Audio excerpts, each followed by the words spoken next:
আরে মেম্বার কি অবস্থা হইছে? মেম্বার হইছে কেমন আছো? মেম্বার হইছে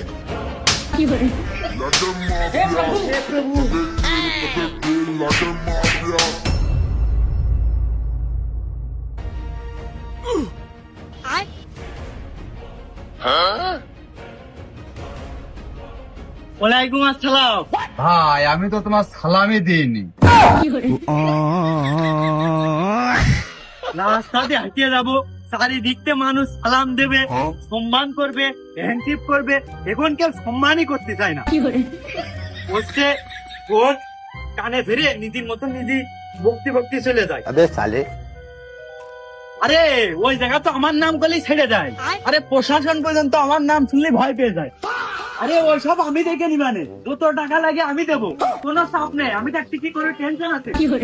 আরে যা ব্যবস্থা করার আমি করে দিবানে, কোনো চাপ নেই। আসসালামু আলাইকুম চাচা। रुको जरा सबर करो। তুই পাঞ্জাবি পড়িস কে? তোর বংশে তো কেউ একটা মনে হয় মাত্র 12 হয়নি কোনোদিন।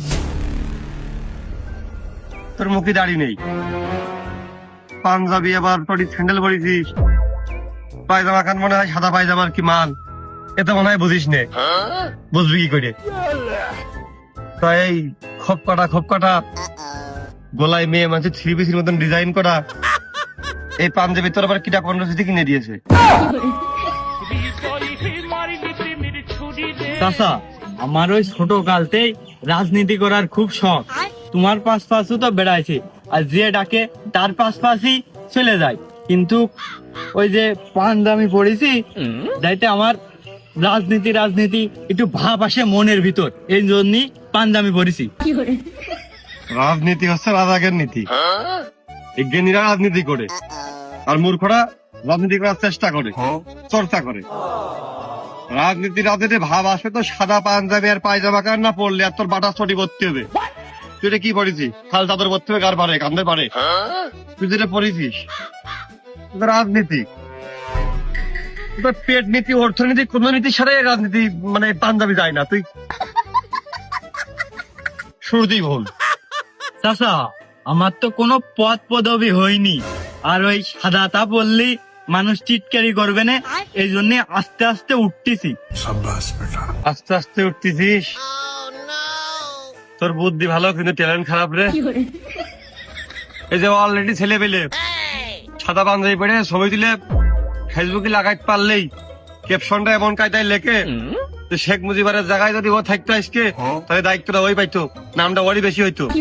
মিছিলের মধ্যে এমন কায়দায় একটা ফুটেজ বাই করে ব্যাকগ্রাউন্ডে রেখে মনে হয় যে পিছনে সাধারণত লোক আছে, সব লোক ওর ডাকাই সারা দিয়ে খাইয়েছে।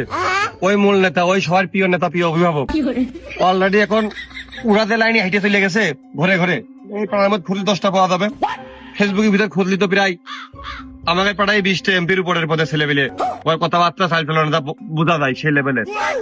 তা তুই যদি এখন কেবল আস্তে আস্তে শুরু করতে চাস, তুই পাঞ্জাবি পর্যন্ত পৌঁছাতে পারলি না, তুই উগার সাথে টক্কর দিবি কিভাবে?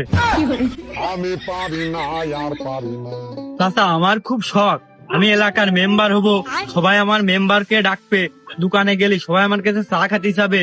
এখন হচ্ছে এইডে মেম্বার হতে হলি কি কায়দায় বেড়াতে হবে আর কি করা লাগবে, এইটা তুমি আর একটু কয়ে দাও। कौन है ये लोग, कहाँ से आते हैं?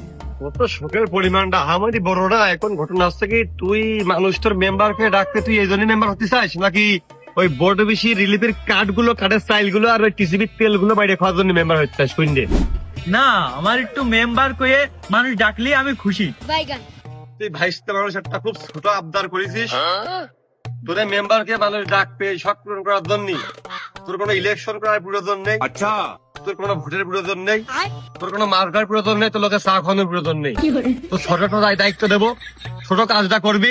যদি কাজটা কাজের মতন করতে পারিস, কালকে মানুষ দেখবে তোর মেম্বারকে ডাকবে, জমিন নেতাই মানুষ তোর মেম্বারকে ডাকবে, সবাই তোর মেম্বারকে ডাকবে। কও কি চাচা, তুমি তো বুদ্ধিমান মানুষ, তুমি চাইলেই পারো। কি কি করতে হবে চাচা শুধু একবার কও। শোন, আমি খানিক পরে যাই নিয়ে বিরিদির মাতারের দোকানে লোকজন নিয়ে বসে চা খাবো, আর তুই সামনে দিয়ে হাইটে যাবি। আমি তো ডাক দেবো, এই মেম্বার, আর তুই জোরাম করে তাকাবি আমার দিকে, দূরই দিয়ে কয়েকটা স্যান্ডেল খুলে আমার মায়ের শুরু করে দিবি, পারবি? তুমি চাচা মানুষ, তোমার স্যান্ডেল দিয়ে মারা যায়। মরে গেলেও তো মনে হয় কবেন ছালা মরে ভালো হয়েছে, ভুল করে একদিন দুই রেখাত নামাজ পড়ে আমাদের দোয়া করবি না নে। যা করতে গেলাম তাই মেম্বার হতে হলে করতে হবে, আর যদি না করতে চাস তাহলে থাক, দরকার নেই। বাবা আমার স্যান্ডেলের বাড়ি খাওয়ার কোনো দরকার নেই। আপনি ভাইসতে মানুষ যদি মেম্বার ডাক শুনতে চাস তাহলে যা করে আমাদের করতে হবে। তুমি যদি অনুমতি দাও খালি তো করাই লাগে।